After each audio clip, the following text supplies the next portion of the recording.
Your dream is to be a published writer, an author. You want to write a book and see it in the hands of readers, but you have zero experiences, are short on time, and need, I say, energy. Well, in this video, we are going to discuss how you can actually write a book in 4 easy steps. So keep watching.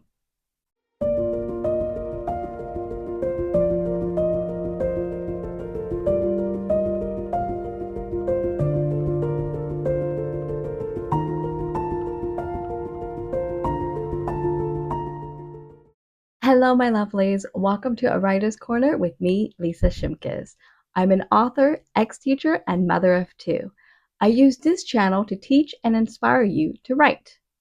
And in today's video, we are going to discuss how you can write a book in 4 easy steps and make your writing dreams come true, especially if you have zero experiences. The book type we'll be focusing on is a novella. To begin with, what is a novella? A novella is a book with roughly 17,500 words to 40,000 words. Anything above 40,000 words is considered a full-length novel, and if you write under 17,500 words, you have a short story, novelette, flash fiction, call it what you will. If you end up writing under 17,500 words, good for you! I personally think that a short story or a novelette is really hard to write because you are limited in your word use, but they're great for writing competitions. I also personally believe that short story competitions limit your word use because they don't want to read a lot, but that's understandable. So how could you write a book with roughly 17,500 words to 40,000 words if you are short on time? You may even be working multiple jobs, be a full-time parent or caretaker, etc., but your dream is to be a writer.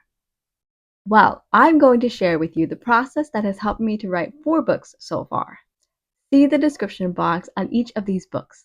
This writing process has only 4 steps, and to teach you those steps, I'm going to use my latest YA novella, A Town Called Home. A Town Called Home is available through Amazon, the Amazon Kindle Vella store, and Kobo. The first step to this process is to decide what to write about. Before you do any writing, decide what you want to write about first. Decide on the story idea, the genre, the title, the characters, the important events, and the overall lesson for the reader to take away. This eliminates any falling off track or guessing later on in your writing. The story idea for my book is a coming-of-age story about a young girl trying to be seen in a small dead town that keeps to itself. As she explores, she learns that nothing is as it seems in the town. The genre for this book is young adult. And the title actually started with the alias name of Project Joe, and then eventually I called it A Town Called Home. The 2 main characters are Johanna, who goes by Jo, and her friend Divvy. A few of the list of events include Meet Jo and her world, Divvy's world, homework assignment and theme. Divvy reaches out to Jo saying he'll help her edit her videos, and this starts their video making journey, in which Jo and Divvy learn about each other, in which the kids start vlogging, in which Divvy suggests they take a break, to name a few. In terms of lessons or themes, I don't list it or state it obviously, but it's self-acceptance. Jo must learn to accept herself and the life that she's been given in her town. The second part to this process is to create an outline using the information you have decided upon. Take the list of events and place them in chronological order, and then turn these events into chapters. And the list I gave you is already in chronological order, so I literally go right in front of the list of events and put chapter headers. The third step to this process is to give yourself a rough deadline. This means decide when you actually want to start writing your novella. For many of us, life is busy and hectic, and you may be working on multiple projects like myself, so it's important to ask yourself when you are ready to start writing your novella, and then give yourself a deadline. The reason you want a deadline is accountability. The deadline ensures that you actually complete the writing project. It's easy to forget about the writing project and put it away, but I want you to start it and finish it, hence a deadline. And once you're done with it, then you can decide what to do with it next, be it publish it or just put it away. For Jo, her deadline was actually just a month and a half because I was entering her into a writing competition. When I found out about the writing competition, I literally had just a month and a half to write her. And surprisingly, because of the deadline, I finished her in 2 weeks. And so can you. The last step is the hardest yet most crucial piece to accomplish. But it's understandable. As I've said before, we all have busy lives. However, if you want to start and finish your writing in a short period of time, you must create a writing habit. This writing habit may be to write for 2 to 4 hours a day spread out, or it may mean writing a certain amount of words a day. My habit was and still is writing for 15 minutes each morning before work, writing during my work breaks, and writing for 2 hours after my kids have gone to bed. This gave me a total of 2.75 hours to write, give and take, depending on my kids and whether or not one of us is sick. If you're counting words and say you want to reach 17,500 words, then divide that up by the amount of days that you wish to write to meet your deadline. Say you wish to finish in 2 weeks. That gives you 1,250 words a day. Say you want to complete in 4 weeks. That's 625 words a day. Decide your route and turn that into a writing habit. Mind you, a habit can take anywhere from 21 days to several months. By using these 4 steps, I was able to write and publish 4 books. Again, see the description box for my written works. If you follow these 4 simple steps, you too can have a book written in no time at all, especially if you have zero experiences. Just be sure to decide on what you want to write about, create an outline, give yourself a deadline, and make sure to create and stick to a writing habit. Good luck!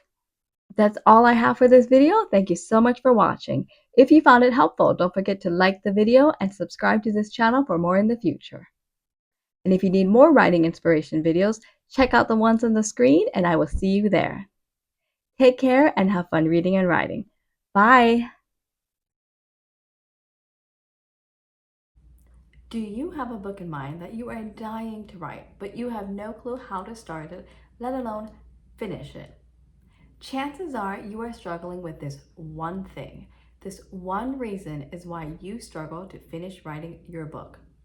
If you want to know what that is, then keep watching.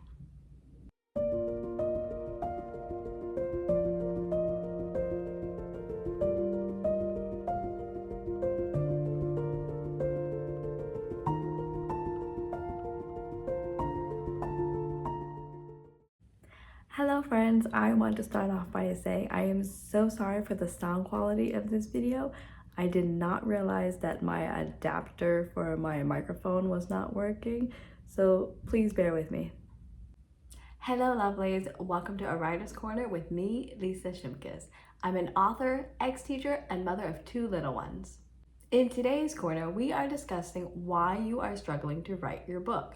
What seems like procrastination pretty much. Is the answer to this question procrastination? No. So keep watching. There are many self-help books out there teaching you how to start and finish your book, whether you have a novel in mind, a nonfiction piece, or a movie script.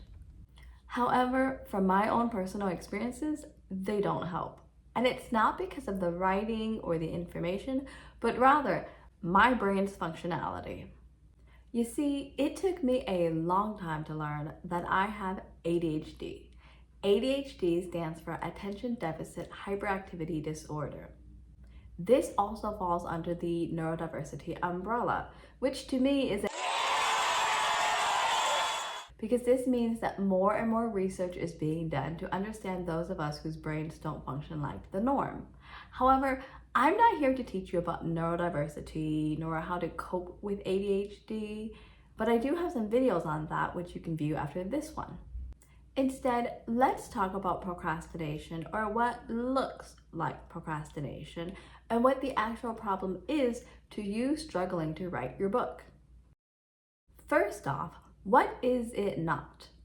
Now, I've spent years doing a lot of reading and writing, including taking writing classes and writing my own stories. But I never finished a decent piece of writing that I wanted to publish and, well, let other readers read until recently. And if I did start something that sounded great, I would lose momentum and put it away for years. I've noticed, however, that I don't procrastinate on work and chores, yet I would procrastinate on starting and finish my own writings. Why is that? How is that? Why did I procrastinate on a dream that I've been wanting to accomplish since I was a kid? I've been able to accomplish other things, such as start a teaching career, create a blog, throw myself on social media, get married, and have kids. And yet I struggled to write and finish a book and then publish it. And you may be struggling with the same question and realization. We can look at the many things that could lead to procrastination, such as the fear of failure, wanting everything to be perfect, getting overwhelmed or anxious, not being able to prioritize. All of this sounds like they stem from childhood traumas. Anyway, I've learned along the way on my writing journey that there is one thing that I kept doing that was hindering me from writing and finishing a book. And this may be your problem too. By the way, if you look at my background, you'll see there's this little end table over here that's like bluish. I wanted it to look like the TARDIS. A coworker of mine actually picked it up and painted it for me, and I have to do a bit more work to it, but it's pretty cool. If you like that, don't forget to like this video as well and share it with other writers. Let's get back to the video. This one reason you struggle to write is comparison. That's right, I've got insecurities, you've got insecurities, we all have insecurities. One of the biggest things I did was compare myself to other writers. I would see authors publishing left and right. I would see writers here on YouTube with their writing blogs, and I would compare myself to them and, well, feel not so great. At this time, I didn't have published material. I wasn't blogging. I wasn't vlogging about my writing journey. I had my writings in boxes and USBs, and none of it was completed. So I didn't want to tell anyone or show anyone. I was too ashamed to admit that I couldn't start and finish a book, and I didn't know why until recently. Because I was comparing myself to these other writers and who seemed way more accomplished than myself, I would put myself down for thinking I wasn't so great. Or so I thought. Not to mention I'm a small YouTube channel, so that doesn't make me feel high and mighty. I realized that by comparing myself to other writers, I would be down and depressed, and I would struggle to write for several days. And you may be doing the same thing without even realizing it. You're on social media, browsing bookstores or libraries, and comparing yourself to these other writers. So what can you do about this? Because something needs to change so that you can start and finish your book and publish it. Here's my advice. So here's what I did. I stopped staring at a screen and started reading and writing. I read books in all sorts of genres, from historical romance to sci-fi fantasy. This was to start filling my head with words, story ideas, world building, plot structure, you name it. My self-talk also became more positive. If I saw an author's next book come through work, I work in a library by the way, I'd go, great for them, I'm working on a book too. And if a fellow YouTuber put up their latest writing vlog, I wouldn't click on it. I'd root for them, but I wouldn't watch their content, knowing that seeing their success can be triggering for me. And again, that would start the comparison. So what does this mean for you? If you are struggling to start and finish your book, chances are you are comparing yourself to other writers. If this is you, I have a challenge for you. Take a screen break. Get off of social media, pull out that manuscript that you started some time ago, and continue working on it. Not having social media will keep you away from any negativity, especially any negative self-talk, and it won't burn the time you could be creating something. Also read books that interest you. Read in the genre you're writing, as well as other genres that just sound cool. This will inspire you to keep writing. I know it all sounds too easy, but believe me, if it was this simple, I would have been a young author with a backlog of published material, and so would you. So after this video, I challenge you to turn off this video, turn off anything else that you're watching or staring at, pull out your old manuscript, and get started with writing. And if you're looking for something to read, here's what I'm reading. Jacoby by William Ritter. It's got this Sherlock Holmes, Doctor Who vibe to it, and to be honest, it's a little creepy, but some people like creepy. For me, I like the characters and the intrigue, as well as trying to figure out this murder mystery that is not human. So if this sounds like you, go pick up this book from your local library and get started with reading, and then start writing.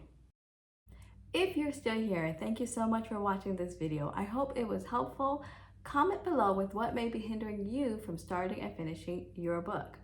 Also subscribe to this channel for more in the future, and I will see you there. Until then, take care and have fun reading and writing. Bye! The secret is out on how to be a successful writer. However, success has many different definitions for many different people. Some measure it with money, some with education, others in their accomplishments, so on. If you want to learn how to be a successful writer, to see your books in the hands of readers, then keep watching, because we will be discussing 7 techniques to use so that you can become a successful writer. And the 7th one is the most important, so stay through to the end.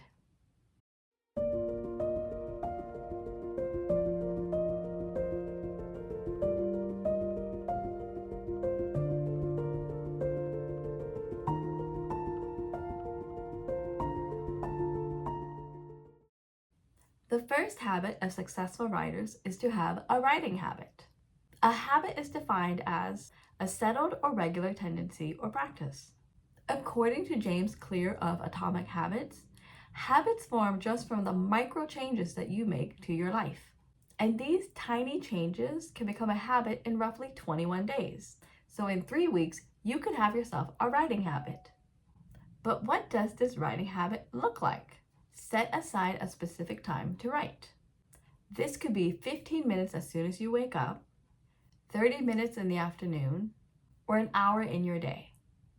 Or if you can't commit to writing daily, make it once or twice a week. And if that doesn't work for you, make it once a weekend.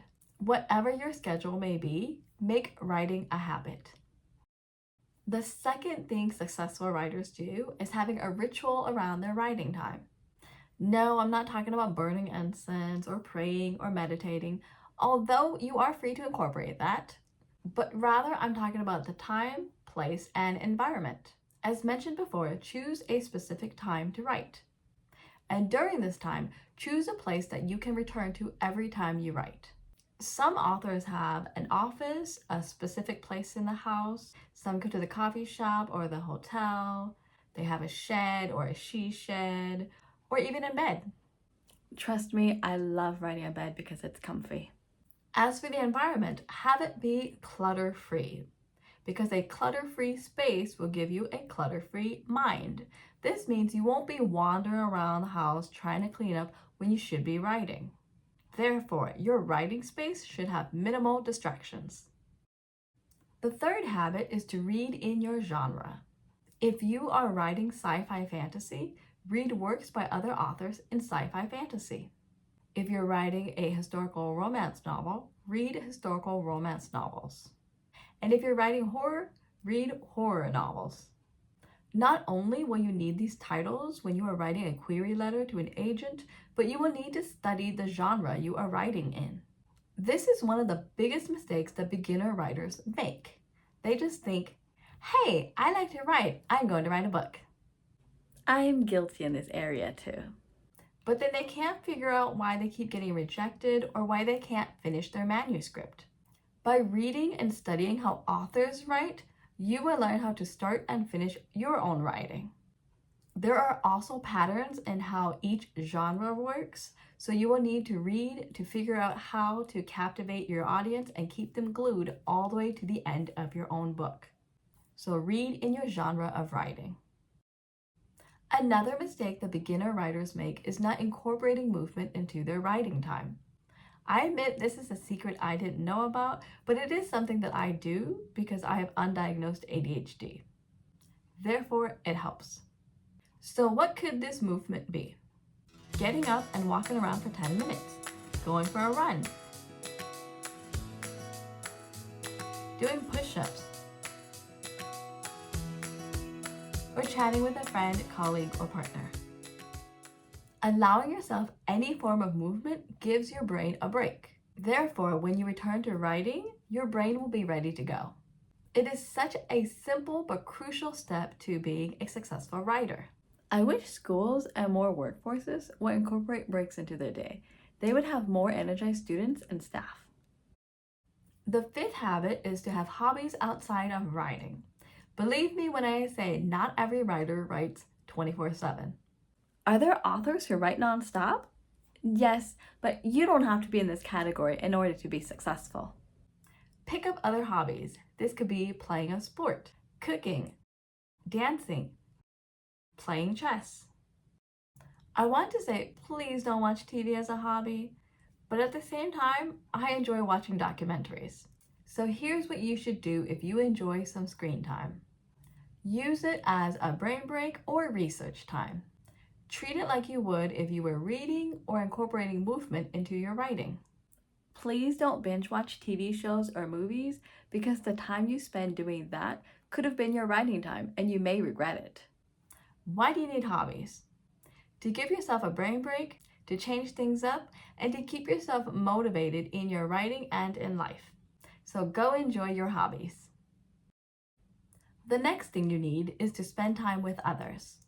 Just like how you need hobbies to keep going, you also need human interactions to keep going.